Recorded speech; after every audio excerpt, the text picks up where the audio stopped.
Brought to you by Agilus Diagnostics.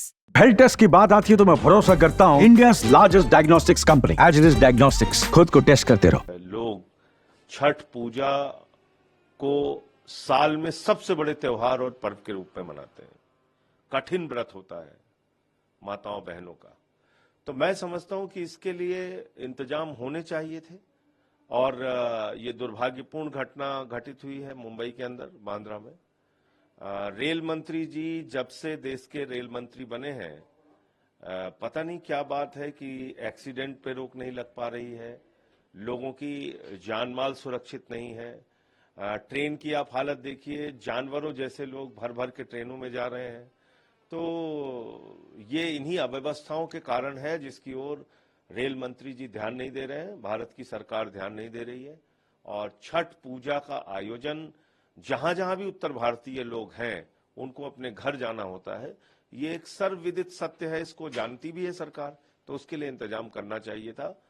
ये घटना दुर्भाग्यपूर्ण है और इसके लिए रेल मंत्री को बयान देना चाहिए।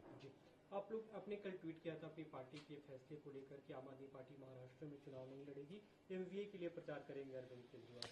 देखिए, हमारी प्राथमिकता है बाबा साहब डॉक्टर भीमराव अंबेडकर के संविधान को बचाना, भारत के संविधान को बचाना। आज बाबा साहब के संविधान को ये लोग धज्जियां उड़ाने पे लगे हुए हैं, लोकतंत्र को खत्म करने पे लगे हुए हैं, विपक्ष को समाप्त करने पे लगे हुए हैं।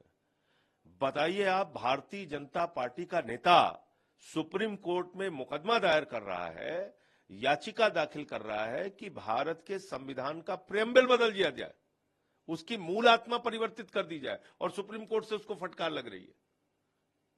तो ये लोग भारत का संविधान बदलना चाहते हैं। तो केजरीवाल साहब की आम आदमी पार्टी की प्राथमिकता है भारतीय जनता पार्टी को रोकना, इनकी नफरत की राजनीति को रोकना, संविधान विरोधी और लोकतंत्र विरोधी राजनीति को रोकना। इसलिए फैसला किया है आम आदमी पार्टी ने, पार्टी के राष्ट्रीय संयोजक केजरीवाल जी ने, कि हम महाराष्ट्र का चुनाव, झारखंड का चुनाव नहीं लड़ेंगे।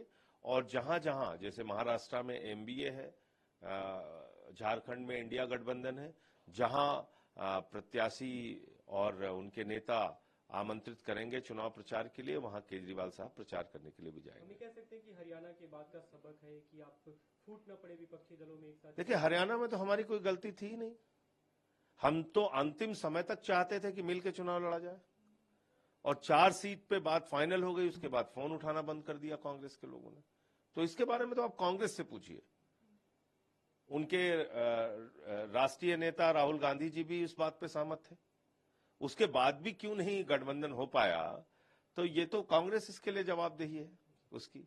और अगर मान लीजिए केजरीवाल साहब, अखिलेश यादव जी सब लोग प्रचार करने के लिए जाते, तो बीजेपी का जो एक गेम था, जाट नान जाट में पूरे चुनाव को बांटना, वो जाट नान जाट नहीं चल पाता। दूसरा सवाल है, कल आप लोग कैंपेन के लिए गए थे, पदयात्रा चल रही है, वहां पे जो अरविंद केजरीवाल ने बातें कही, बीजेपी की इस पर प्रतिक्रिया, ये तरुण चुग ने कहा कि 10 साल सरकार चलाने के बाद भी अगर आप सवाल ही कर रहे हैं तो फिर आपने 10 साल में किया क्या?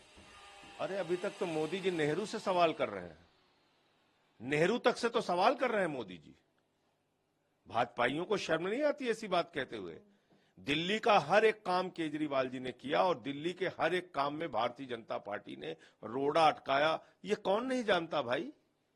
दिल्ली के 3 करोड़ लोग इस बात को जानते हैं, पूरा देश इस बात को जानता है कि बीजेपी का काम सिर्फ रोड़ा अटकाना है, मोदी अमित शाह का काम सिर्फ रोड़ा अटकाना है, दिल्ली की कानून व्यवस्था को चौपट करने का। ये सब जानते हैं। एक अंतिम सवाल, आज पंजाब बीजेपी के लोग राज्यपाल से मिलने गए थे आपकी वहां की सरकार के खिलाफ कंप्लेंट करने कि किसानों को एमएसपी नहीं दे रही है सरकार, और वहां पे किसान बैठे हुए। एमएसपी कौन देता है भैया? एमएसपी देने का काम केंद्र सरकार का है, खरीद नहीं कर रही, और केंद्र की सरकार अगर पंजाब के साथ सौतेला व्यवहार करेगी तो ऐसी समस्याएं पैदा होंगी। केंद्र में बीजेपी की सरकार है, मोदी जी की सरकार है, उनको चाहिए कि वो सपोर्ट करें। पंजाब